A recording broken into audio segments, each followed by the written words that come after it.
Actual role क्या है body building? और देखिए सर, वो बोलते सुना है कि एक्चुअल बॉडी जिम के बाहर बनती है। हाँ, और वो घर पे बनती है, किचन में बनती है। आप क्या खा रहे हो? सबसे रेशियो क्या है? वर्कआउट कितना रेशियो इम्पैक्ट करता है बॉडी पे, एंड अपना न्यूट्रिशन कितना परसेंट इम्पैक्ट करता है? एडी वर्कआउट कर रहे हो तो वहां पर मसल्स ब्रेक डाउन हो रहे हैं ना। अगर आप उसको न्यूट्रिएंट्स नहीं दोगे ना तो वहां पर मसल लॉस होगा। समझो आज मैंने चेस्ट का वर्कआउट किया है तो मेरे को वापस चेस्ट का वर्कआउट कब करना चाहिए? कितना टाइम लगता है उसको रिकवर होने में? देखो, एक मसल को रिकवर होने के लिए एटलीस्ट कितने साल से वर्कआउट? सर मुझे अभी इस इंडस्ट्री में हो गया अराउंड 5 से 9 साल। आपका एक्चुअल में जर्नी कब स्टार्ट हुआ था बॉडी बिल्डिंग के लिए? कि हुआ ये था कि 2016 में मेरे पापा की डेथ हुई और उसके बाद पूरा थोड़ा सा लोड सेट आया था क्योंकि मेरा भाई मेरे से 3 साल छोटा था। चालू किया मैंने, उसके बाद नेचुरल बॉडी बिल्डिंग के नाम पे लास्ट ईयर, उसके लास्ट ईयर फिर इस साल मुझे बॉडी बिल्डिंग में और नेशनल बॉडी बिल्डिंग में मुझे एक ब्रॉन्ज मेडल मिला। स्टेरॉइड्स एक्चुअल में नेगेटिव इम्पैक्ट देता है बॉडी पे? एक्चुअल में देता है। ये हमें उस टाइम पे नहीं समझते जब हम लेते रहते, ये तब समझते हैं जब आप थोड़े दिन के लिए स्टेरॉइड्स बंद करो। क्या इफेक्ट दिखता है उसमें? सी देखो, स्टेरॉइड की वजह से आपके अंगुल को किशमिश में कन्वर्ट कर देगा। उनका बोलना ये है कि कहीं टेस्टिस ऊपर नीचे ना हो जाए, हाँ, कुछ और ना हो जाए टेस्टिस के साथ में, इसलिए वो सपोर्टर्स पहनते, तो वो एक्चुअल में पहनने की नीड होती है? नहीं सर, ये मिथ है। ये बहुत बड़ी मिथ चल रही है इंडिया में वर्षों से। क्यों? स्मोकिंग का क्या इम्पैक्ट हो सकता है वर्कआउट के ऊपर? सर मैं सबसे पहले तो ये मिथ क्लियर करना चाहता हूँ कि आफ्टर वर्कआउट जो प्रोटीन पीते हैं, ये सबसे बड़ा मिथ है कि भाई मैं वर्कआउट कर लिया, अभी प्रोटीन पी लिया तो मेरा मसल रिकवरी स्टार्ट होगा। शिलाजीत प्रमोट कर रहे हैं तो उसके क्या इम्पैक्ट रहता है अपनी बॉडी पे? भागते भागते उनको हार्ट अटैक आ गया, वहीं पे कोलैप्स हो गए। हाँ सर, होता है। क्योंकि जितना मैंने सुना है लोग बोलते हैं कि नहीं वो स्टेरॉइड्स लेता था, ऐसे काफी सेलिब्रिटीज भी है जो वर्कआउट करते करते ही वहां पे एक्सपायर हो गए।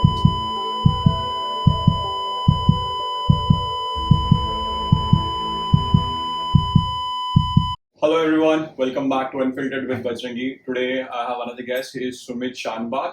इन्होंने 100 से ज्यादा बॉडी ट्रांसफॉर्मेशन करी है। ये खुद एक फिटनेस कोच है और ये एक नेचुरल बॉडी बिल्डर है। That is the reason why I personally called him today. So Sumit भाई, thank you very much for coming. I really appreciate your time. Thank you sir आपके लिए, क्योंकि आपने मेरे लिए पॉडकास्ट तैयार किया। Thank you. और मुझे भी बहुत सारी चीजें डिस्कस करनी है जो आजकल इंडस्ट्री में चल रही है। एग्जाम्पल, मैं एक बिगिनर हूँ, मुझे नेचुरली पूरी फिजिक बनानी, just like you made it, ठीक है? तो मेरा प्रोसेस क्या रहेगा, मैं क्या पाथ फॉलो करूंगा? देखो, सबसे पहला प्रोसेस ये है कि पेशेंस। अगर आपके अंदर पेशेंस है तो आप नेचुरली बॉडी बिल्डिंग कर सकते हो। एक एज क्राइटेरिया होता है, जैसे कि अगर आप प्यूबरिटी एज में हो तो बॉडी ज़्यादा ना फैट बनाएगी और ना ज़्यादा मसल ग्रोथ करेगी, क्योंकि आप बहुत ज़्यादा मूवमेंट्स कर रहे हो। जैसे सुबह उठ रहे हो, भागने गए, खेलने गए, क्रिकेट खेलने गए, कॉलेज गए, फिर कॉलेज में बैठे रहे, क्योंकि देखो सबसे ज़्यादा दिमाग थकाता है बॉडी को। So this is around age 15 to 18. 15 to 18 means आपका बॉडी 20-21 तक उतना ग्रो नहीं कर पाएगा। Okay. और जब तक आप बॉडी को बहुत ज़्यादा तोड़ते नहीं हो, जितने ज़्यादा मसल्स को ब्रेक डाउन नहीं करते हो ना, उतना जल्दी आपका मसल ग्रोथ नहीं होगा। उतना अच्छा आपको डाइट लेना पड़ेगा घर पे जाके, उतना अच्छा हाई प्रोटीन डाइट लेके मसल को उतना रिकवरी देना पड़ेगा, तब जाके मसल रिकवर होगे और उसका हाइपरट्रॉफी होगा। हाइपरट्रॉफी मीन्स होता है आपके मसल्स का साइज बढ़ना।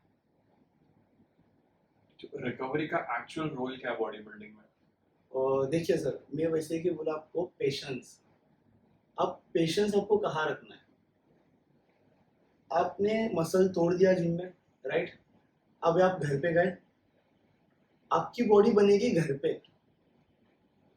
आपने जो जिम में किया है ना वर्कआउट, वहां पर आपने बॉडी को बिगाड़ा है, वहां पर आपने मसल्स को तोड़ा है, राइट? अभी आप घर पे आए हो ना, तो आप घर पे क्या खा रहे हो ना, उसके ऊपर डिपेंड होता है कि आपका बॉडी कैसे बनेगा। तो इसलिए मैंने लाइक काफी लोगों को बोलते सुना है कि एक्चुअल बॉडी जिम के बाहर बनती है। हाँ, और वो घर पे बनती है, किचन में बनती है। आप क्या खा रहे हो उसके ऊपर डिपेंड होता है कि आपका बॉडी को किस तरीके का ट्रांसफॉर्मेशन मिलेगा। अगर आप ज़्यादा हाई कार्ब्स, हाई शुगर, बहुत गंदा डाइट कर रहे हो तो आपकी बॉडी नहीं बनने वाली। दिमाग में रख के चलो। जो बंदा आपने देखा है क्या, अभी बहुत सारे इन्फ्लुएंसर्स हैं जो 18 17, 18, 20 ईयर्स के, लेकिन उनकी बॉडी बहुत कड़क है, बहुत अच्छी है। क्यों? क्योंकि वो लोग डाइट कर रहे हैं, वो लोग उस एज में भी बहुत अच्छा डाइट कर रहे हैं। एज कम्पेयर टू उनके अगर फ्रेंड्स को देखा जाए तो वो लोग कुछ भी खा रहे हैं, बाहर जाके शॉर्मा खा रहे हैं, मोमोज खा रहे हैं, लेकिन वो लोग डाइट कर रहे हैं, जिनकी बॉडी, जिनकी फिजिक बहुत अच्छी है। तो उनके डाइट कोई फॉलो नहीं करेगा, उनका वर्कआउट फॉलो करने जाएंगे। अरे इसने ये मारा तो इसका बैक अच्छा बना, ऐसे नहीं होता है। इसका बैक अच्छा इसलिए बना बिकॉज ऑफ उसने प्रॉपर डाइट दिया, प्रॉपर न्यूट्रिशन प्रोवाइड किया उस मसल्स को। मतलब आपके हिसाब से रेशियो क्या है, वर्कआउट कितना रेशियो इम्पैक्ट करता है बॉडी पे, एंड अपना न्यूट्रिशन कितना परसेंट इम्पैक्ट करता है? 80-20, 80-20 20% आपका वर्कआउट बस। और 80% आपका डाइट। ये एक्चुअल में किसी को जल्दी समझ में नहीं आता। नहीं आता। एक और क्या है ना, लोगों का एक मिथ ये बन चुका है कि ये एक्सरसाइज से ये मसल अच्छा होगा। जैसे कि अगर मैं चेस्ट फ्लाई मार रहा हूँ तो लोग फ्लाई को और हेवी कर लेते हैं और मारते हैं। तो जितना मसल्स को आप कॉन्ट्रैक्ट करोगे ना, उतना वो मसल ब्रेक डाउन होगा, दैट्स इट। वो ग्रो नहीं होगा। वो ग्रो कब होगा, उसका हाइपरट्रॉफी कब होगा, जब उसको प्रॉपर न्यूट्रिएंट्स मिलेंगे, प्रॉपर प्रोटीन मिलेगा, प्रॉपर अमीनोज मिलेंगे, तब जाके वो रिकवर होगा और फिर बाद में ग्रो होगा। अगर मैं हेवी वर्कआउट कर रहा हूँ तो आप बोल रहे हो उसका कुछ ज्यादा इम्पैक्ट नहीं पड़ेगा मेरे बॉडी पे? हाँ, तो मैं वही बोल रहा हूँ ना, अगर आप हेवी वर्कआउट कर रहे हो तो वहां पर मसल्स ब्रेक डाउन हो रहे हैं ना। अगर आप उसको न्यूट्रिएंट्स नहीं दोगे ना तो वहां पर मसल लॉस होगा, उस मसल को रिकवरी नहीं मिलेगी, फिर बॉडी श्रिंक होना स्टार्ट होगी, फैट ज्यादा बढ़ना स्टार्ट होगा। आइडियली समझो आज मैंने चेस्ट का वर्कआउट किया है तो मेरे को वापस चेस्ट का वर्कआउट कब करना चाहिए, कितना टाइम लगता है उसको रिकवर होने में? देखो, एक मसल को रिकवर होने के लिए एटलीस्ट 48 आवर्स लगते हैं, बट वो उसके ऊपर डिपेंड होता है कि आप उसको क्या दे रहे हो। अगर आप बहुत ज्यादा कार्ब्स खा रहे हो, राइट, देखो बॉडी का एक मैकेनिज्म है कि अगर उसको प्रोटीन चाहिए ना तो फिर वो कैसे भी प्रोटीन बनाएगी। नहीं समझे? जैसे कि समझो एक वेजिटेरियन बॉडी बिल्डर, राइट, हाँ, तो बॉडी बिल्डर की बात करो जो प्रॉपर स्टेज पे परफॉर्म करते हैं, प्रॉपर मसल मास और कम फैट के साथ, तो उनकी बॉडी कैसी बनी है? वो तो वेज खा रहे हैं, और लोग बोल रहे हैं कि वेज में प्रोटीन नहीं होता। ऐसा नहीं है। आपके मसल्स को रिकवर करने के लिए 21 अमीनोज चाहिए। अगर चिकन में 21 अमीनोज है तो चिकन ही सिर्फ मसल को रिकवर करेगा, ऐसा नहीं है। अगर ये 21 अमीनोज आप वेज में बनाओगे, जैसे कि थोड़ा सा प्रोटीन, मतलब जैसे कि सोयाबीन खा लिए, पनीर खा लिए, थोड़ा सा टोफू खा लिए, उसमें से कुछ अलग अमीनोज बने, तो अगर ये 21 अमीनोज जो चिकन में है वही अगर 21 में यहाँ पर बनाओ तो मसल रिकवर हो जाएगा ना। बॉडी को नहीं पता ना आप क्या खा रहे हो, राइट। ये तो आपको पता है कि आप वेज खा रहे हो, नॉन वेज खा रहे हो। बॉडी को सिर्फ अमीनोज से मतलब है भाई, जो टूटा है उसको रिपेयर करना है मुझे, बस। और बॉडी इसके आगे कुछ सोच भी नहीं पाएगी। आप जैसा दोगे वैसा बॉडी बनेगी, अच्छा दोगे अच्छा बनेगी, बुरा डाइट दोगे तो बुरा बनेगी। ठीक है, प्रोटीन से मेरे को ये बात बताओ, ठीक है, लोग आजकल अपना प्रोटीन टारगेट हिट नहीं कर पाते, राइट? सो उसके लिए लोग सप्लीमेंट्स ले रहे हैं, B it in the powder format या फिर कुछ ड्रिंक ले लिया मैंने प्रोटीन वाला कुछ, उसका क्या इम्पैक्ट रहेगा मेरे बॉडी पे? सी सप्लीमेंट्स, अगर आप पर्टिकुलर किसी एक सप्लीमेंट के बारे में बताओ तो मुझे, तो मैं आपको उसके बारे में जानकारी हूँ। जैसे कि वे प्रोटीन एक सप्लीमेंट है, राइट। बहुत से लोगों का एक मीथ है कि वे प्रोटीन लेना नहीं चाहिए, उससे किडनी खराब होता है या फिर लिवर पे ज़्यादा इम्पैक्ट करता है। देखो, वे प्रोटीन हम बचपन से लेते आ रहे हैं, अगर मैं आपको बताऊँ तो अगर वे प्रोटीन का प्रोसेस देखोगे तो वो बनता तो मिल्क से, राइट। अब हमारे घर वाले बोलते कि जा सुबह एक गिलास दूध पी के जा, लेकिन वे प्रोटीन मत ले, है ना। और वे प्रोटीन मिलता कहाँ से? दूध से। तो हम इनडायरेक्टली उसको वे प्रोटीन ही पिला रहे, है ना। बस एक है कि वहां पर एक्टिव नहीं हो पाता बिकॉज ऑफ उसके अंदर कैसीन प्रोटीन भी मिक्स होता है। ओके, कैसीन प्रोटीन और वे प्रोटीन, ये दो प्रोटीन से एक मिल्क बना हुआ, राइट। अब यहाँ पर कैसीन प्रोटीन हम बॉडी में ज्यादा डाल रहे हैं, और कैसीन प्रोटीन का काम होता है कि लो डाइजेस्ट, है ना, बॉडी को स्लोली प्रोटीन प्रोवाइड करते रहना। बट आप क्या करते हो, दूध पी लेते हो, फिर बाहर जाते हो, एनी एक्टिविटीज करने के बाद में अगेन खा लेते हो, है ना। तो वहां पर आप एक्स्ट्रा फैट खा लेते हो, एक्स्ट्रा एनर्जी खा लेते हो, तो फिर वो फैट में कन्वर्ट हो जाता है। सो इसलिए फिर वो उसका कंजम्पशन उतना बेटर नहीं हो पाता। हाँ, तो आप एक्स्ट्रा कैलोरीज खा रहे हो तो वे प्रोटीन जो सप्लीमेंट्स है ना, वो सिर्फ क्या कर रहे हैं ना, आपको उस दूध को फाड़ के उसके अंदर से वे और कैसिन अलग करके जो बचा हुआ लिक्विड वे है ना, उसको फिल्टर करके, उसको वेपराइज करके, उसको एक स्मॉल मॉलिक्यूल में कन्वर्ट कर रहे हैं। और उसको वो कंसंट्रेट हाँ, कर रहे हैं उस उसको प्रोसेस में। कंसंट्रेट किया। अगर इस कंसंट्रेट वे प्रोटीन को मैं और वेपराइज कर दूं तो वो it will convert into isolate, है ना। तो ये जो है ना चीजें, ये आपको डायरेक्टली मिल रही है। इसके अंदर बहुत सारे अमीनोज आपको डायरेक्टली मिल रहे हैं। अगर आप दूध पी रहे हो तो बॉडी को वहां पर बहुत ज्यादा काम करना है। तो वे प्रोटीन बेस्ट है, लेकिन आप कौन से क्वालिटी का ले रहे हो, कैसे कंपनी का ले रहे हो, वो भी इम्पोर्टेंट है ना। क्योंकि मार्केट में बहुत से ऐसे कंपनियां 2-2 ढाई में वे प्रोटीन बेच रहे हैं। और आप अगर आप ये सोचो ना कि एक दो 20 लीटर दूध में कुछ 100 ग्राम वे प्रोटीन निकलता है, तो जो बंदा 2000 में वे प्रोटीन बेच रहा है तो उसके अंदर क्या ही प्रोटीन होता है, ये किसी को पता नहीं है। बात लोग क्या बोलता है, अरे ये साइड पे जा, इधर सेल है, इधर क्रिएटिन वे प्रोटीन और ये सब एक का एक पैकेज मिल रहा है सिर्फ 2000 रुपये, तो उठा लेते। बट थोड़ा सा इसके पीछे रिसर्च करना चाहिए उन्होंने कि भाई वे प्रोटीन बनता कैसे और उसके लिए कितना पैसा लगता है। आप कितने साल से वर्कआउट कर रहे हो? सर मुझे अभी इस इंडस्ट्री में हो गया अराउंड 8 से 9 साल। 8 से 9 साल हो गए। चलो फॉर एग्जांपल मैं एक 21 साल का लड़का हूँ, average height average body weight वाला, और मैं अभी फ्रेशर हूँ जिम के लिए। तो मेरा क्या रूटीन होना चाहिए, मेरा क्या डाइट होना चाहिए, और मेरी डेली लाइफ में सप्लीमेंट्स क्या होना चाहिए? Just give me an example. Sir देखो, अभी ये डिपेंड होता है आपके बॉडी टाइप पे। ओके, हमारी बॉडी 3 टाइप में डिवाइडेड है। जैसे कि अगर किसी का एपेटाइट बहुत स्ट्रांग है तो हम उसको बोलते हैं एक्टोमॉर्फ। अगर किसी का एपेटाइट बहुत स्लो है उसको बोलते हैं एंडोमॉर्फ। अगर किसी का एपेटाइट नॉर्मल है, मॉडरेट है, उसको बोलते हैं मेसोमॉर्फ। मतलब वो एपेटाइट स्लो या फास्ट वो कैसे मेजर होता है? हाँ, तो ये डिपेंड करता है आपके बॉडी टाइप पे। वैसे बताया कि एक बंदा बहुत थिन है लेकिन वो दिन भर खाते रहता है, ओके, समझा। है ना। तो और एक बंदा बहुत कम खाता है लेकिन बहुत मोटा है। समझ गया अभी आप? अगर आप बहुत खा रहे हो और आपकी बॉडी फैट कुछ भी नहीं बना रही है ना, तो आप एक्टोमॉर्फ में हो। इसका मतलब आपका इंजन बहुत फास्ट है, बॉडी का डाइजेशन सिस्टम बहुत फास्ट हो रहा है, आपकी बॉडी फैट बना रही नहीं है। ओके, तो उसके बेस पे मैं आपको डाइट दूंगा। आपके बॉडी में आपके डाइट में थोड़ा सा ज्यादा कार्ब्स ऐड करूंगा। अगर आप एंडोमॉर्फ हो, कुछ भी नहीं खा रहे हो फिर भी बॉडी फैट बना रही है, मतलब आप जो भी खा रहे हो उसको डाइजेशन करने के लिए बहुत टाइम ले रही है। तो रिक्वायरमेंट एनर्जी से आप ज्यादा खा लिए तो वहां पर क्या हो रहा है ना, बॉडी फैट बना रही है। तो हम कैलोरी डिफिशिएंट वाला डाइट देंगे उसको, ताकि वो थोड़ा एंडोमॉर्फ से मेसो में आ जाए, मॉडरेट हो जाए। हम डायरेक्टली उसको एक्टो में नहीं डाल सकते। तो ये सारे टाइप्स होते हैं बॉडी में, और उस टाइप्स को देख के और उसका स्ट्रेंथ एंड स्टैमिना वो सब भी तो मैटर करता है सर। आप कितना वर्कआउट कर रहे हो, कितना कार्डियो कर रहे हो, कितना कर पा रहे हो, है ना। अगर आप कितना कैलोरीज इनटेक करके कितना कैलोरीज बर्न कर पा रहे हो वो भी तो मैटर करता है। अगर आपके अंदर स्ट्रेंथ ही नहीं है, अगर आपने दिन भर में 500 कैलोरीज खा ली है समझो, और आप 500 कैलोरीज बर्न ही नहीं कर पा रहे, तो फिर मैं आगे अगला डाइट कैसे दे सकता हूँ, आपका ट्रांसफॉर्मेशन कैसे होगा।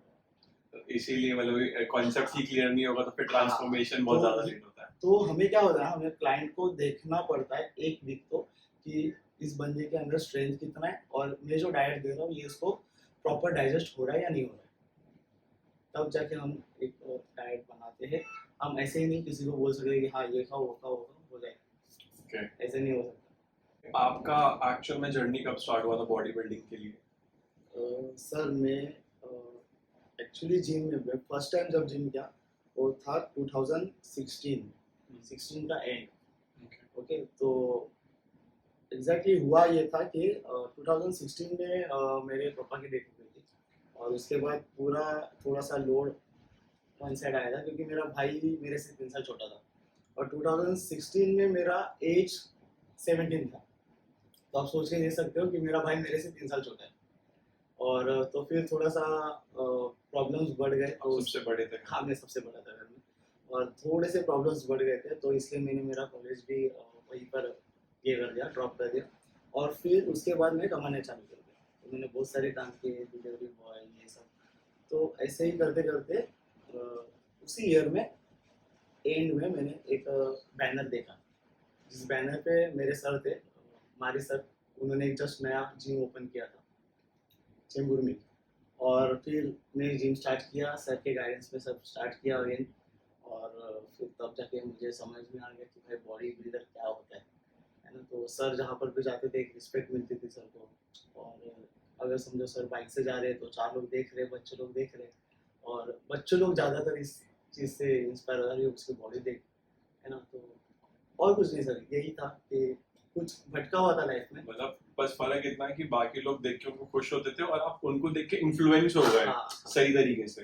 राइट। तो बात वही था सर कि मतलब समझो अभी उस सॉरी, मैं जिम लगाने के बाद भी मैं क्लियर नहीं हो रहा था कि मैं बॉडी बिल्डिंग कर पाऊंगा क्या नहीं। क्योंकि प्रेशर इतना था ना घर से कि मुझे बहुत सारे चीज़ों में ध्यान देना था। सबसे पहले तो फाइनेंशियल कंडीशन सुधारनी थी, छोटा भाई था, उसका कॉलेज का और स्कूल का स्टडी था।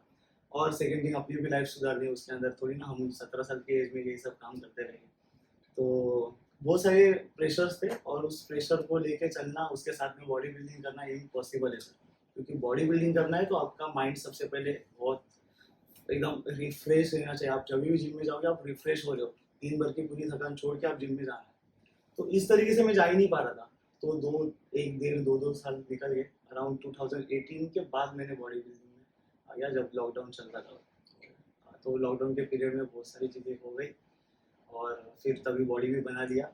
और बॉडी बनाने के बाद फिर बाद में मालूम पड़ा कि इससे बॉडी नहीं बनाना है, अब सिर्फ जाना है तो नेचुरल जाना है।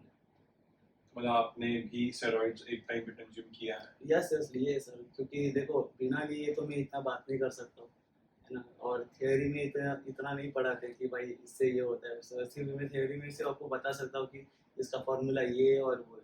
बट जो मैंने प्रैक्टिकली जिस चीज़ को देखा वहाँ पर, स्टेरॉइड्स एक्चुअल में नेगेटिव इम्पैक्ट देता है बॉडी पे? एक्चुअल में देता है। ये हमें उस टाइम पे नहीं समझते जब हम लेते रहते, ये तब समझता है जब आप थोड़े दिन के लिए स्टेरॉइड्स बंद कर दोगे। क्या इफेक्ट दिखता है उस पे? सी देखो, स्टेरॉइड की वजह से आपके बॉडी में टेस्टोस्टेरोन लेवल बहुत हाई होता है। ओके, सो अब यहाँ पर एक बॉडी का मैकेनिज्म होता है। जैसे कि एक मेल बॉडी है, वहाँ पर मेल में टेस्टोस्टेरोन लेवल हाई होता है, राइट। और एक हार्मोन है जिसको बोलते हैं एस्ट्रोजन। एस्ट्रोजन थोड़ा सा कम होता है as compare to testosterone. Females में इसका उल्टा होता है, राइट। फीमेल्स में एस्ट्रोजन ज़्यादा होता है, टेस्टोस्टेरोन लेवल कम होता है। इसलिए वो कितना भी वर्कआउट कर ले उनका मसल बिल्ड नहीं होता है ना। तो हम में मसल बिल्ड क्यों होता है, हम मेल्स में मसल बिल्ड इसलिए होता है बिकॉज ऑफ मसल बिल्डिंग के लिए एक हार्मोन की रिक्वायरमेंट होती है, और वो है टेस्टोस्टेरोन। और टेस्टोस्टेरोन जब आपके बॉडी में हाई होता है तब आपका मसल प्रॉपरली ग्रो होता है।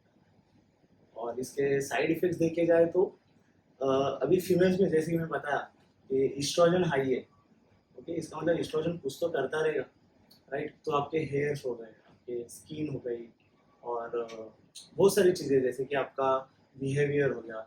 लड़कियों का बिहेवियर जैसे कि एक लड़की के टाइप है वो, है ना, उसकी स्किन भी बहुत अच्छी होती है हमारे मुकाबले।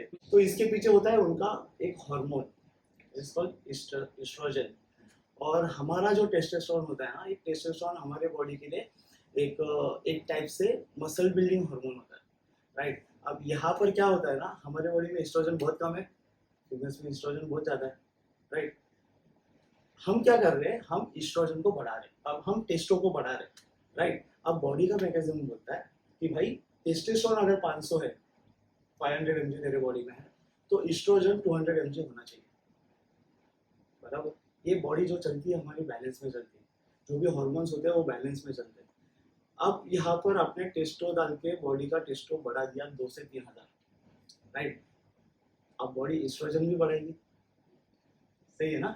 जैसे कि बॉडी को पता चला, ब्रेन पे एक झटका लग गया कि भाई टेस्टो इसका हाई है, अब एस्ट्रोजन तो बहुत सरप्लस डिप्रेस में, इसको चल बढ़ा देते फटाफट बढ़ा। तो जो बॉडी केमिकल रिएक्शंस करके जो भी है ब्रेन के थ्रू एस्ट्रोजन को भी सरप्लस कर देती है। अब आप यहाँ पर साइकिल छोड़ देते हो, साइकिल छोड़ दिए, बॉडी को आदत लग चुकी थी आपका हाई टेस्टोस्टेरोन देखने की, उसकी वजह से बॉडी ने क्या किया था, एस्ट्रोजन को सरप्लस किया था, राइट। आपने छोड़ दिया, साइकिल छोड़ दी, टेस्टोस्टेरोन गिर गया, ओके। अब इतने फेज में आप साइकिल में थे तो आपकी बॉडी भूल चुकी है टेस्टोस्टेरोन को बूस्ट करना, नेचुरली टेस्टोस्टेरोन, हाँ, टेस्टोस्टेरोन बनना बंद हो जाएगा फिर। बनाना भूल गई है बॉडी, क्योंकि आपने ऑलरेडी डाल के टेस्टोस्टेरोन को बहुत हाई रखा है बॉडी में, बराबर।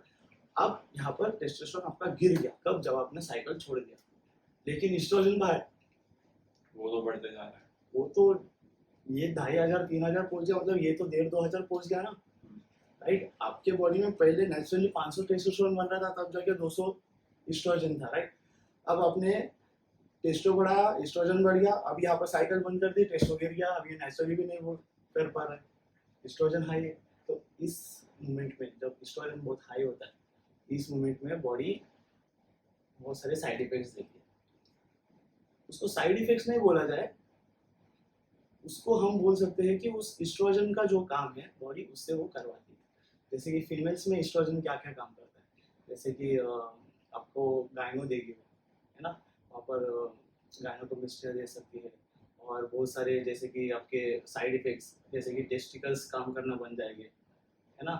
अंगूर को क्या बोलते हैं, उसको कैसे बोलूँ मैं अभी उसको अंगूर को किशमिश में कन्वर्ट कर देंगे, Okay. है ना। तो बहुत सारे ऐसी चीजें हैं जो बॉडी करेगी, वहाँ पर टेस्टोस्टेरोन बूस्ट नहीं कर पाएगी बॉडी, उसके लिए बहुत टाइम देना पड़ेगा, पूरा 2 से 3 साल का तो टाइम देना। आपकी स्टोरी उतनी इम्पैक्टफुल रही है कि स्टार्टिंग में फादर Yes, ऑफ sir. हो गए थे, आप अकेले संभाले अपने फैमिली में, एंड फिर आपने बहुत सारे काम किए, फिर फाइनली आपको एक आइडिया आया कि अच्छा मुझे बॉडी बिल्डिंग में ही करना है, राइट। सो आपने अब तक कितने लोगों का बॉडी ट्रांसफॉर्मेशन किया है? सर मैं बता नहीं सकता हूँ, क्योंकि मैं एक लोकल जिम से स्टार्ट किया था, और मैं सर स्टार्टिंग का मेरा सैलरी पता है कितना था, 3000 रुपीज़। बहुत सेंसिटिव बात शेयर कर दी हाँ। आपने। सर 3000 महीना में काम करता था, क्योंकि वो जिम ऐसा जिम था ना कि आप अगर देखे जाए तो ओल्ड स्कूल जिम पता है, वैसे जिम था। वहाँ पर उतने अमीर लोग नहीं आते थे कि जो अपने से आके पीटी ले सके, तो वहाँ पर पीटी था 1000 रुपये, है ना। तो 1000 रुपये में मुझे कभी 500 मिल गया, वो जिम ने 500 रख लिया, तो अगर मुझे 10,000 कमाए तो मुझे कम से कम एक साथ 15 से 20 क्लाइंट्स को लेना पड़ता था। तो अभी उसके अंदर कितने ट्रांसफॉर्मेशन हो गए वो मुझे पता ही नहीं सर। और अभी इस जर्नी को वहाँ से स्टार्ट किया, उसके बाद मैंने कम से कम 8 से 9 जिम में काम किया, और अभी एक चेंबूर में जिम है केंजो फिटनेस, और मैं वहाँ पर अराउंड 2-2.5 साल से हूँ, मतलब जब से वो चेंबूर में आई है तब से मैं कंटिन्यू उनके साथ हूँ। सुमित, आजकल लोग और बहुत सारे कंपनीज शिलाजीत प्रमोट कर रहे हैं, तो उसके क्या इम्पैक्ट रहते हैं अपनी बॉडी पे? सी सबसे पहले तो शिलाजीत इस तरीके से प्रमोट कर रहे हैं लोग कि आपका टेस्टोस्टेरोन बूस्ट होगा इससे, है ना। टेस्टोस्टेरोन का मेन फंडा होता है आपके बॉडी में जाके मसल को ग्रो करना। शिलाजीत आपको एक प्रॉपर नींद देता है, बॉडी को काम करता है, बस। ये जितने भी इंग्रेडिएंट्स है, शिलाजीत, अश्वगंधा और मोक्शुरा, ये सारी चीजें आपको एक काम फेज में लेके जाती है। जब बॉडी एक काम फेज में जाती है ना, उस टाइम पे बॉडी प्रॉपर हमारे अंदर चेक करती है कि भाई कहाँ पर क्या गड़बड़ है, राइट। अगर आपके बॉडी में ज़्यादा मसल्स ब्रेक डाउन हुए हैं तो इसका मतलब बॉडी को टेस्टोस्टेरोन भी ज़्यादा लगेगा, राइट। तो बॉडी उस फेज में ना देखेगी भाई इसका मसल ब्रेक डाउन ज़्यादा है तो इसका टेस्टोस्टेरोन हाई करना है। तो हम सिर्फ बॉडी को एक काम फेज में लेके जा रहे हैं, वो सब खाने के बाद, और बॉडी अपना काम खुद ब खुद कर रही है। कोई भी ऐसा सप्लीमेंट नहीं है जो आके आपके डायरेक्टली, तो मींस वो डायरेक्टली टेस्टोस्टेरोन बूस्ट नहीं कर रहे, वो बॉडी में आएंगे, शिलाजीत बॉडी में कंज्यूम होने के बाद वो बॉडी में चेक करेंगे क्या नीड है, एंड शिलाजीत का काम सिर्फ ये है कि आपके बॉडी को काम करना, मतलब एक अच्छी नींद में। जब आप नींद में होता है ना तब बॉडी एकदम काम होती है, राइट, ग्रोथ एक्चुअल वही होती है। हाँ, तो सबसे ज्यादा लोग शिलाजीत रात में ही खाते हैं। There's one thing, सोयाबीन खाने से लोग बोलते हैं कि मैन बूब्स आ जाते हैं, एंड काफी लोगों को ऑलरेडी है, तो टेल मी समथिंग फैक्ट, ठीक है, क्या एक्चुअल में सोयाबीन खाने से मैन बूब्स आते हैं? नहीं सर, ये एक मिथ है, और ये मिथ कई दिनों से चलते आ रही है। क्या होता है ना, सोयाबीन में एक अच्छा प्रोटीन है, ओके। एस्ट्रोजन लेवल हाई है उसमें, बट उतना ज्यादा हाई नहीं है कि आपको डायरेक्टली मेन बुक्स अफेक्ट करेगा, समझ रहे हो क्या। अगर आप सोयाबीन रोज कम से कम 1 से 1.5 किलो खाओगे रोज, तब जाके कहीं तो 100 दिन के बाद वो अफेक्ट करेगा, वो भी थोड़ा सा। तो ऐसा नहीं है कि सोयाबीन डायरेक्टली गायनोकोमेस्टिया देता है। सोयाबीन इज द एक गुड सोर्स ऑफ प्रोटीन है, आप उसको कंज्यूम कर सकते हो डेली। आप एटलीस्ट 300 to 400 ग्राम तक सोयाबीन कंज्यूम कर सकते हो, कुछ नहीं होगा बॉडी। और ऐसे और क्या बेस्ट ऐसे प्रोटीन सोर्सेज हैं जो अपन डेली कंज्यूम कर सकते हैं? देखो, अगर आप नॉन वेजिटेरियन हो तो फिर ऑलमोस्ट सारे ही फूड में प्रोटीन बहुत ज़्यादा है। और अगर आप वेजिटेरियन हो तो आपको थोड़ा सा सोचना पड़ेगा यहाँ पर, जैसे कि डेयरी प्रोडक्ट हो गए, तो डेयरी प्रोडक्ट में प्रोटीन लेवल थोड़ा सा हाई है।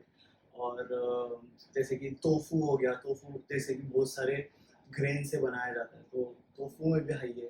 और स्प्राउट्स हो गए, तो स्प्राउट्स में भी प्रोटीन होता है, प्लांट बेस्ड प्रोटीन उससे बनता है, तो उसमें भी प्रोटीन है। तो वेज में बहुत सारे आपको वैरायटीज को मैच करना होगा आपके बॉडी से। बट वेज खाने के चक्कर में वो रहता है ना कि कैलोरीज इंटेक बहुत ज्यादा बढ़ जाता है उसमें।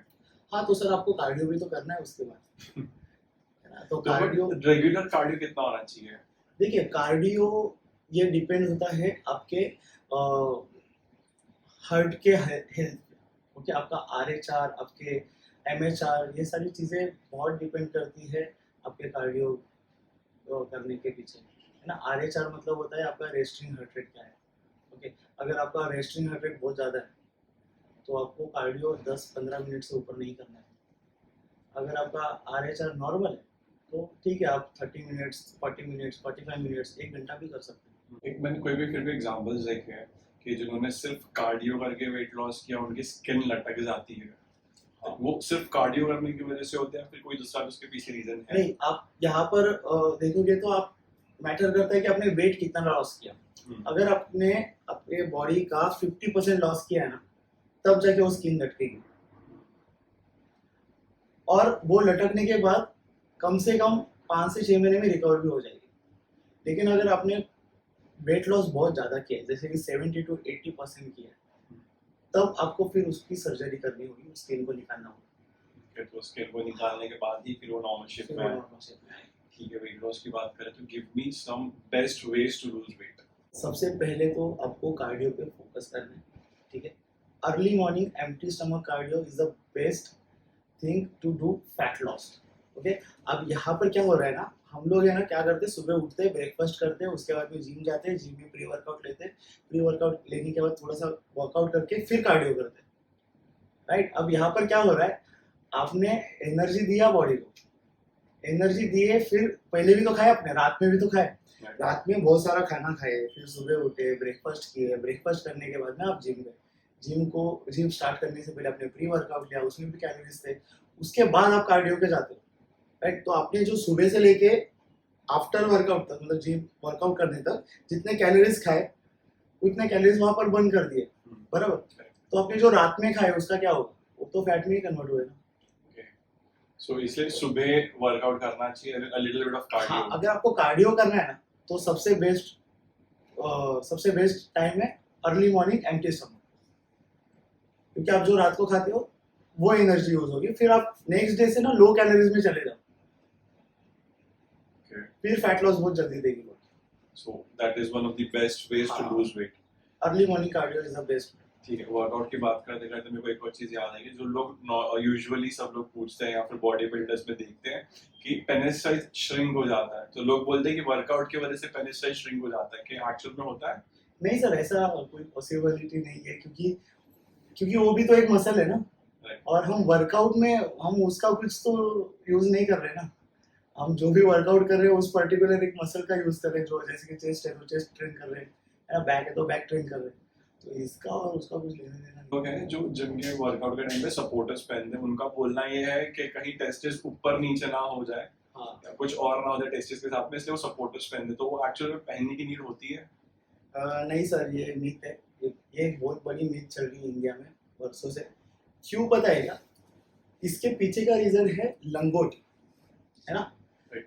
जो जूने बॉडी बिल्डर्स थे वो लंगोट पहना करते, ओके। क्योंकि पहले जिम नहीं हुआ करता था, पहले अखाड़ा हुआ करता था, लोग जाते थे, सपाटेज मारते थे और सिटअप्स मारते थे और बहुत सारी चीजें जो एरोबिक एक्सरसाइज में आती है, जो बॉडी वेट ट्रेनिंग से होती है, वो कर देते हैं, राइट। अब यहाँ पर क्या होता था ना, उनको मसल को ट्रेन करने के लिए एक ही गेम था, वो था कुश्ती, बराबर। अब इस कुश्ती में वहां पर लगने के चांसेस बहुत ज्यादा थे, इसलिए लोग क्या पहनते थे, सपोर्टर्स पहनते थे, लंगोट पहनते थे। सो ये आपका लंगोट आगे जाके कन्वर्ट हो गया सपोर्टर में। तो आज जो लोग किक बॉक्सिंग कर रहे हैं, उस टाइम पे लोग सपोर्टर पहन रहे हैं बिकॉज ऑफ उस पार्ट को लगे ना, क्योंकि वो बहुत सेंसिटिव पार्ट होता है ना, जान भी जा सकती है आपकी। तो सपोर्टर का टट्टे बड़े छोटे होने से कुछ लेना देना नहीं होता सर। और आप सपोर्टर्स जो यूज कर रहे हो वो अभी के अभी छोड़ दो, क्योंकि ये सब यूज तब होता है जब आपके उस पार्ट को खतरा हो। और क्या बोल सकते हैं, जैसे कि क्रिकेटर, ओके, क्रिकेटर्स भी आप सपोर्टर्स पहनते हैं, अगर आप देखोगे क्रिकेटर्स है, फुटबॉलर्स है, बहुत सारी चीजें, बहुत सारे गेम्स ऐसे हैं जहाँ पर वहां पर लगने का खतरा होता है, तो वहां पर वो लोग सपोर्टर्स पहनते हैं। लेकिन जिम में क्या का खतरा है भाई, जिम में किस चीज का खतरा है, आप उस चीज को कैसे ट्रेन करते हो, आप वहां पर ट्रेन नहीं कर सकते हो ना, तो उसका और इसका कुछ लेना देना नहीं सर। ओके, ठीक है। सो एक मैंने ये यूजुअली एक चीज देखी, ठीक है, लोग जिम में आएंगे, वर्कआउट करेंगे, उसका प्रोटीन पीके निकल जाएंगे, नीचे जाके स्मोक करेंगे, ठीक है। स्मोकिंग का क्या इम्पैक्ट हो सकता है वर्कआउट के ऊपर? सर मैं सबसे पहले तो ये मिथ क्लियर करना चाहता हूँ कि आफ्टर वर्कआउट जो प्रोटीन पीते हैं, ये सबसे बड़ा मिथ है कि भाई मैं वर्कआउट कर लिया, अभी प्रोटीन पी लिया तो मेरा मसल रिकवरी स्टार्ट होगा। नहीं सर, आप जब वर्कआउट कर रहे हो, राइट, उस टाइम पे आप क्या कर रहे हो, आप बॉडी से उसको एनर्जी फेंक रहे हो भाई, समझ रहे हो क्या। तो यहाँ पर क्या है ना, बॉडी सबसे पहले एनर्जी मांगेगी, भाई तूने अभी इतना एनर्जी जो वेस्ट किया है ना, मुझे पहले वो रिकवर करने दे। तो उस टाइम पे आफ्टर वर्कआउट आपकी बॉडी को सबसे पहले नीड है कार्ब्स की, है ना। तो आप सबसे पहले आफ्टर वर्कआउट कार्ब्स दो बॉडी को, बॉडी का रिक्वायरमेंट फुलफिल करो, फिर बॉडी चेक करेगी कि भाई मेरा मसल भी टूटा है, फिर आप प्रोटीन दो 1-1.5-2 घंटे के बाद। और रही बात स्मोकिंग की, तो सर स्मोकिंग से आपके बॉडी में थोड़ा सा म्यूकस इश्यू हो जाता है, और जब म्यूकस इश्यू हो जाता है तब आपका ब्रीदिंग का इश्यू हो जाता है। और जब आप वर्कआउट करते हो उस टाइम पे ब्रीद इन ब्रीद आउट, ये प्रोसेस बहुत इंपॉर्टेंट होता है, और अगर ये प्रोसेस प्रॉपर नहीं होगा तो डायरेक्टली प्रेशर आएगा आपके हार्ट पे। ओके, सो वो अपने आप फिर वो हार्ट इश्यूज होंगे उनको। हाँ हो गए, क्यों नहीं हो गए सर, क्योंकि उसके बीच में म्यूकस है ना, म्यूकस जमा हुआ। Is that the reason? मैंने काफी न्यूज देखे कि लोग ट्रेडमिल पे भागते भागते उनको हार्ट अटैक आ गया, वहीं पे कोलैप्स हो गए। हाँ सर होता है, क्योंकि जितना मैंने सुना है लोग बोलते कि नहीं वो स्टेरॉइड्स लेता था, ऐसे काफी सेलिब्रिटीज भी है जो वर्कआउट करते करते ही वहां पे एक्सपायर हो गए। ओके सर, अभी देखो यहाँ पर है ना दो टॉपिक आ रहे हैं, जैसे कि एक है कि आपके पास बैड हैबिट्स है, और एक है आप स्टेरॉइड्स ले रहे हो, मरना तो दोनों में, ठीक है। अभी आप स्टेरॉइड्स ले रहे हो, उस टाइम पे आप जो भी एंजाइम्स अपने बॉडी में डालते हो, जैसे कि वो जो भी हार्मोन्स बॉडी में डालते हो ना, उसका प्राइमरी वर्क है आपके मसल्स का ग्रो करना, ओके। हार्ट भी तो एक मसल है, राइट, तो वो हार्ट को भी तो ग्रो करेगा, ओके। तो सबसे पहली बात, एक अगर एक मैं स्टेरॉइड का नाम दूं तो वो है ट्रेन। ट्रेन ट्रेन आजकल बहुत ज्यादा मार्केट में है कि भाई तू ट्रेन लेता है क्या, ऐसा नहीं, जो भी बॉडी बनाया रहता है उसको बता इसने ट्रेन लिया है। तो ट्रेन ये एक ऐसा स्टेरॉइड है ना जो डायरेक्टली इफेक्ट करता है आपके हार्ट पे, क्योंकि ट्रेन का बेसिक पहला काम, प्राइमरी वर्क ये है कि आपके बॉडी में मसल ग्रोथ करना। तो जो ज्यादा मसल है वो सब ग्रो करेगा, तो उसकी वजह से ऑर्गन फेलियर हो जाता है फिर। हाँ, अगर ऑर्गन का साइज बढ़ेगा तो वो प्रॉपरली वर्क नहीं कर पाएगा। और क्या प्री वर्कआउट लेने से भी हार्ट पे इम्पैक्ट पड़ सकता है? सर प्री वर्कआउट लेने से ही तो हार्ट पे इम्पैक्ट पड़ता है, नहीं समझे। प्री वर्कआउट में क्या होता है पता है क्या सर, कैफीन लेवल बहुत हाई है, ओके। सो कैफीन का काम यही है आपके बॉडी में जाके आर्टरीज को कंप्रेस करना, क्या हमारा हार्ट है, राइट, हार्ट से ऑक्सीजनेटेड ब्लड को सप्लाई करने के लिए एक वे होता है जिसको हम बोलते हैं आर्टरीज, ओके। अब यहाँ पर क्या होता है ना, जब आप प्री वर्कआउट लेते हो तो आपके आर्टरीज कंप्रेस हो जाते हैं, और उस कंप्रेशन में बॉडी में ब्लड फ्लो फास्ट हो जाता है। ओके, ब्लड फ्लो फास्ट होने के बाद हार्ट पे प्रेशर भी बनता है। हार्ट को बहुत जल्दी फास्ट फास्ट ब्लड को प्यूरिफाई करके पूरे बॉडी में फेंकना होता है। सेकेंड थिंग, ब्लड प्रेशर बढ़ जाता है। ओके, ब्लड फ्लो और ब्लड प्रेशर ये दोनों भी अलग अलग चीजें होती है। हम सोचते हैं कि अगर ब्लड फास्ट मूव कर रहा है इसका मतलब ब्लड प्रेशर बढ़ गया। नहीं, ये गलत है। ब्लड प्रेशर का मीनिंग होता है जिस वे से ब्लड गुजर रहा है उस वे पे अगर प्रेशर बढ़ रहा है ना तो उसको बोलते हैं ब्लड प्रेशर बढ़ गया। बेसिकली आप बोल रहे हो कि क्रिएटिन अगर मैंने कोई प्री वर्कआउट लिया तो उससे मेरे हार्ट पे इम्पैक्ट पड़ेगा, राइट? पड़ेगा पड़ेगा तो right? आप बोल रहे हो कि फिर प्री वर्कआउट नहीं लेना चाहिए। सर देखो, प्री वर्कआउट ये सारी चीजें तब उन लोगों के प्री वर्कआउट ये सारी चीजें उन लोगों के लिए बनी है ना जो थोड़ा सा एडवांस है। एडवांस इसलिए मैं बोल रहा हूँ सर, मैं प्री वर्कआउट को प्रमोट नहीं कर रहा हूँ। अगर आप रेगुलर हो, अगर आप बिगिनर हो तो आपको प्री वर्कआउट नहीं लेना चाहिए। अगर आप एडवांस हो चुके हो तो आपके बॉडी को एडवांस एक्सरसाइज भी करना है, राइट? अगर आप समझो एक केला खा के जा रहे हो जिम में, राइट, और आप सोच रहे हो कि मैं आज इतने सारे वेरिएशंस करूंगा और इतना बॉडी को तोड़ूंगा। एडवांस जैसे आप मतलब आप बोल रहे हो कि उसके गोल्स उतने ज्यादा है वर्कआउट के बाद कि हाँ। उनको इतना फिजिक बनाना है, उनके Right. गोल्स के हिसाब से आप एडवांस डिफाइन कर रहे हो। Right, Okay. वो लोग प्री वर्कआउट लेते हैं और ले रहे हैं बिकॉज ऑफ उनका गोल ज्यादा है और उनका एक्सरसाइज करने का तरीका भी बहुत एडवांस है। तो उनको वो किक नहीं मिल सकती है उस एक छोटे से मील में जिसके अंदर एक 50 ग्राम का कार्ब्स हो। उनको उतना एनर्जी इनफ है ही नहीं, उनको थोड़ा सा ज़्यादा एनर्जी चाहिए। तो वो लोग प्री वर्कआउट इसीलिए लेते हैं क्योंकि ब्लड प्रेशर थोड़ा सा हाई हुआ है और ब्रेन थोड़ा सा एक्टिव हो जाए और फिर आप जो भी खाओगे उससे डायरेक्टली एनर्जी मिलेगी और डायरेक्टली आप वहाँ पर अच्छा परफॉर्म कर सकते हो जिम में। क्रिएटिन वो लेना चाहिए कि फिर नहीं लेना चाहिए? सर क्रिएटिन हमारे बॉडी में नेचुरली बनते रहेगी। ओके, अब रही बात हम जो आर्टिफिशियल क्रिएटिन लेते हो आप, वो क्रिएटिन एक्टिव होता है आफ्टर 48 आवर्स।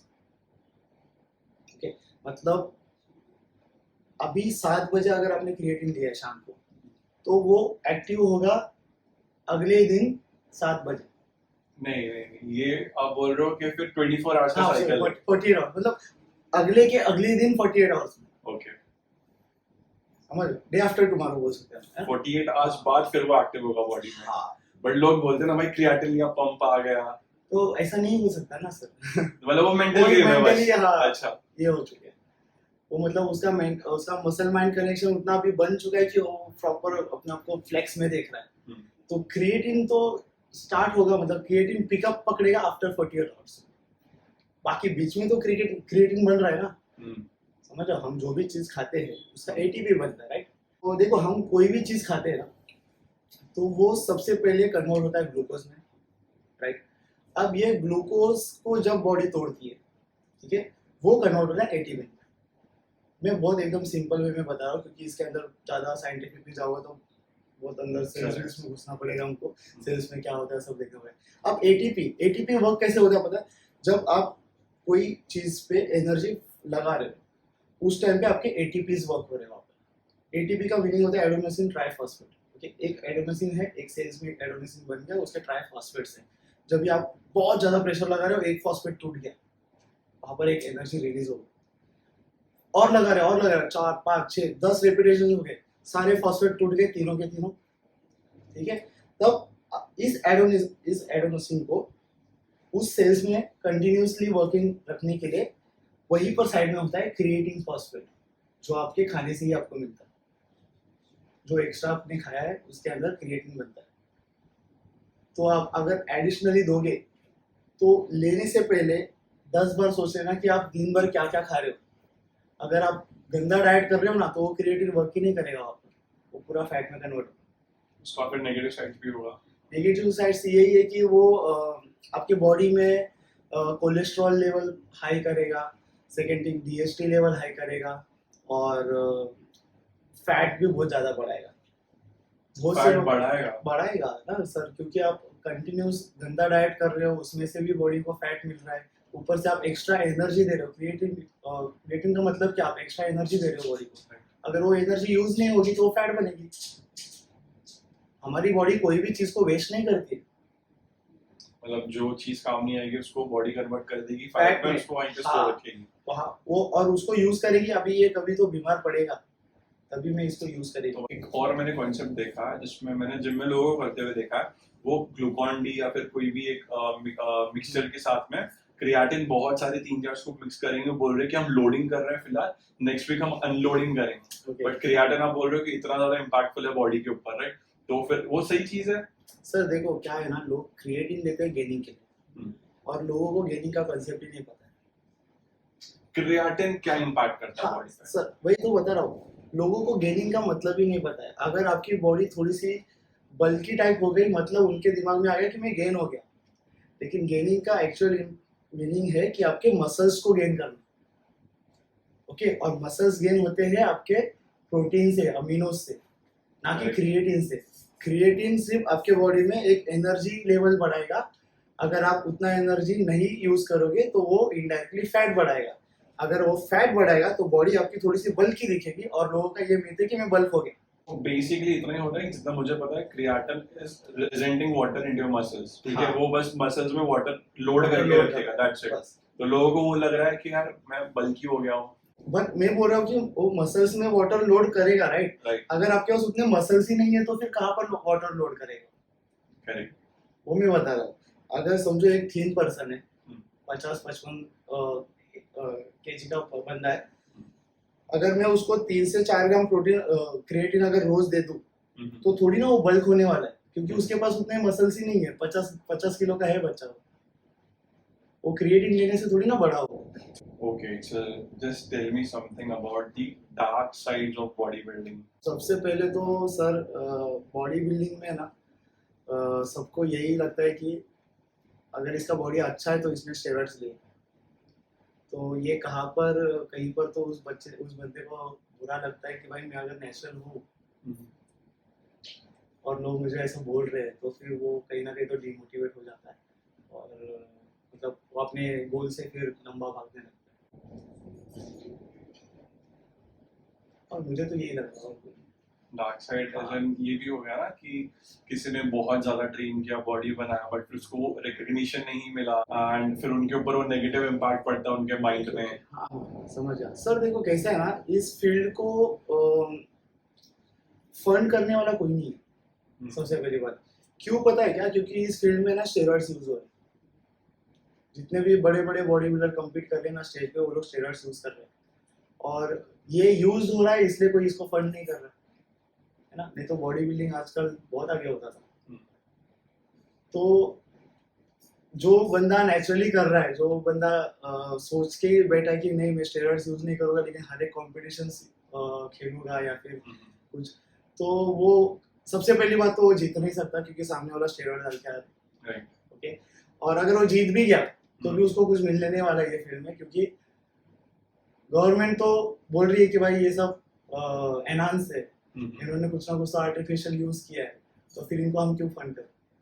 बट फिर भी कुछ लोग होते हैं ना जो अपना फैमिली, अपना लव लाइफ, पर्सनल लाइफ सब छोड़ छाड़ के कंप्लीटली बॉडी बिल्डिंग में लगे हुए हैं। फिर वो स्टेज पे रहेंगे, बॉडी वगैरह दिखाएंगे, सब हो गया, एंड लास्ट में फिर उनको as a gift, as a hamper, उनको कोई कुकर दे देगा, कोई ट्रॉफी दे देगा, या एक 5 किलो का डब्बा दे देगा प्रोटीन का, एंड दैट्स इट। बट वो फिर क्या नेगेटिव इम्पैक्ट करता है माइंड पे, right? That is also a negative side I would say of body building, because वो बंदा ऑलरेडी सब कुछ छोड़ छाड़ के बैठा है, उसने अपना, बिकॉज आपको मालूम है इट्स नॉट वेरी हार्ड, क्योंकि एक बार बल्क कर लिया उसके बाद कट करने के लिए बहुत ज्यादा डिसिप्लिन चाहिए, एंड बहुत कुछ छोड़ना पड़ता है। आप अपनी पर्सनल लाइफ छोड़ के बैठे हो, वो आपको उतना माइंड प्रिपेयर करना पड़ता है उसके लिए, एंड लास्ट में you just get this hamper. तो क्या इम्पैक्ट करता रहेगा बॉडी बिल्डर पे?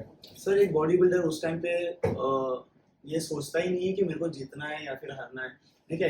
क्योंकि उसने बहुत कुछ झेल लिया है बॉडी बिल्डिंग में। उसने स्टेरॉइड का पेन झेल लिया है, उसने साइड इफेक्ट झेल लिए है ना। तो स्टेज पे जाके उसका जो गोल था वो क्लियर हो गया। उसका सिर्फ गोल ये था कि मेरे को 4 लोग देखे, बस। उसको उस गिफ्ट हैम्पर हो गया, प्राइज हो गई, प्राइज मनी हो गई, ये सबसे कुछ ले। कुछ मैंने वीडियोस देखे हैं, उसको कोई गिफ्ट लाके दिया एंड वो बिल्डर को गुस्सा आता है, उसने लात मार के वो फेंक दिया हाँ, साइड में। वहां पर क्या होता है ना, वहां पर उसको ऐसा लगता है कि मैं उससे बहुत बेटर हूँ, तो मुझे क्यों सेकंड दिया, उसको क्यों नहीं, उसको फर्स्ट क्यों दिया। तो वो वीडियो उस तरीके का वायरल हुआ था, एक मैंने भी देखा था वो वीडियो, जो उस गिफ्ट हैम्पर को लात मार के और प्राइज मनी ट्रॉफी को फेंक के चले गया।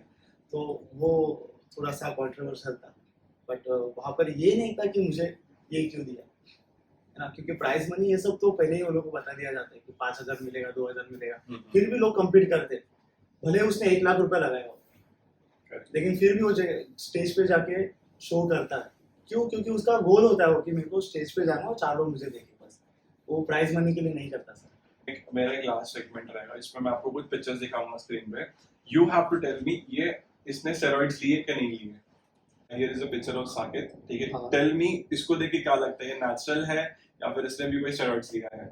सर ये इसको मैं जानता हूँ सर, और ये जो है ये पहले नेचुरल कम्पीट करता था, और अभी उसका बॉडी है ना थोड़ा सा मुझे बहुत बड़ा दिख रहा है, तो थोड़ा सा डाउट आता है, बट वो अगर कन्फेस कर रहा है कि मैं नेचुरल हूँ, तो मे बी डोपिंग तो गलत नहीं बोलेगा सर, है ना, तो मे बी उसने उतना बॉडी पे वर्क किया होगा, उतना डाइट उसका अच्छा रहेगा, तो मे बी हो सकता है ये नेचुरल, क्योंकि उसका बॉडी उतना बड़ा नहीं है, उतना मसल मास उतना मुझे एनहांस नहीं लग रहा। सो मतलब इसके चांसेस है? चांसेस तो मुझे नहीं लग रहा है, क्योंकि देखा जाए तो स्टेरॉइड्स वाली बॉडी बहुत अलग होती है भाई, ये स्टेरॉइड्स पे नहीं है, ऐसा लग रहा है। Let's move on to the next picture. ये पिक्चर वरुण धवन का है, इसको तो जानते रहोगे, हम्म। ठीक है। सो इनका बॉडी देख के क्या लगता है आपको? सर मुझे तो सबसे पहले तो इनका बॉडी मतलब ऐसा लगता है कि मेकअप है, अगर आप देखा जाए तो वो एब्स कुछ अलग ही दिख रहे हैं, मतलब ऐसा नहीं लग रहा है कि वो पेंसिल से बनाए गए, मुझे ऐसा लग रहा है। ओके, तो मैं इनके बारे में कुछ बोल नहीं सकता सर। ओके, ठीक है। Let's move on to the next picture. Tell me something about him, Ranbir Kapoor. इसका बॉडी देख के तुमको क्या लगता है? सर एनहांस है। एनहांस? एनहांस। क्या देख के तुमको ऐसा लग रहा है कि क्योंकि एनहांस है? आप अगर इसका पहले का पिक देखोगे ना, हाँ। तो उसका एक मूवी आया था कुछ सावरिया, हाँ राइट। हम्म। तो उस मूवी में अगर आप देखोगे तो ये मतलब उसका कुछ भी मसल मास नहीं है, देखा जाए तो उसके कंपैरिजन में ये 101% इसका ट्रांसफॉर्मेशन हो चुका है। ओके। तो ऐसा नहीं कि चलो थोड़ा सा बढ़ गया मसल्स, या फिर उसका पूरा बॉडी ट्रांसफॉर्म हो चुका और एनिमल मूवी में तो और ज्यादा ही हो है। चुका है, हाँ, राइट? तो मेरे ख्याल से ये एनहांस है। ठीक है, let's move on to the next picture. Look at this picture and tell me इनका बॉडी देख के आपको क्या लग रहा है? सर एनहांस है सर, क्योंकि मैं इनको जानता हूँ और मैं इनको स्टार्टिंग से फॉलो करता हूँ, जब से ये नेचुरल बॉडी बिल्डिंग करते थे और उनको तभी नंबर्स नहीं मिलते थे। तो मेरे ख्याल से उनकी मस्कुलरिटी देख के और उनका जो जिस तरीके से मसल मास ग्रो हुआ है वो देख के तो लगता नहीं कि नेचुरल है करके। ओके, तो ये मुझे नहीं लग रहा कि नेचुरल है। कुछ भी बोलो, बॉडी बहुत ज्यादा अच्छी लग रही बॉडी बहुत अच्छी है। देखिए कैसा होता है ना, आप कुछ भी करके अगर आपके पास अच्छा कोच है तो आप कैसे भी डोपिंग में निकाल सकते हो, है। राइट, बट मुझे नहीं लग रहा कि ये नेचुरल है।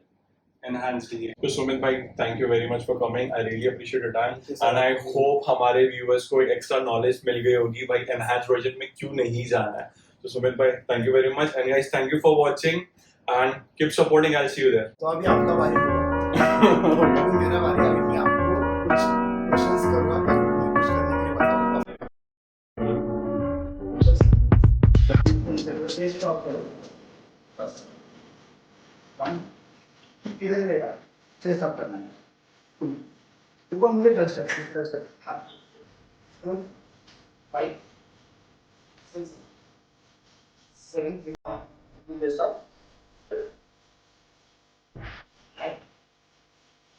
10। ठीक है, आपने जो बोला मैंने कर दिया। अब मेरी बारी, अब एक चैलेंज कर देता हूं छोटा सा। चलो भाई रेडी, चलो ओके, जब तक ब्रेक तक करो सर, 3 वैसे भी नहीं जाएगा। चलो ये कर रहे हैं रबिंग, चलो भाई 1 2 3 4 5 6 7 8 9 10 11 12 आता है 13 पूरा 14 ऊपर जाओ ये इधर काम करो प्रश्न ऑनलाइन मैं ट्राई दे रहा हूं। टाइम अगर ऐसा होता था तो मैं ओके ठीक है सर, बॉडी पंप दिखा अभी। मेरा उतार है मुझे भी दिखाना पड़ेगा। मैं नहीं दिखा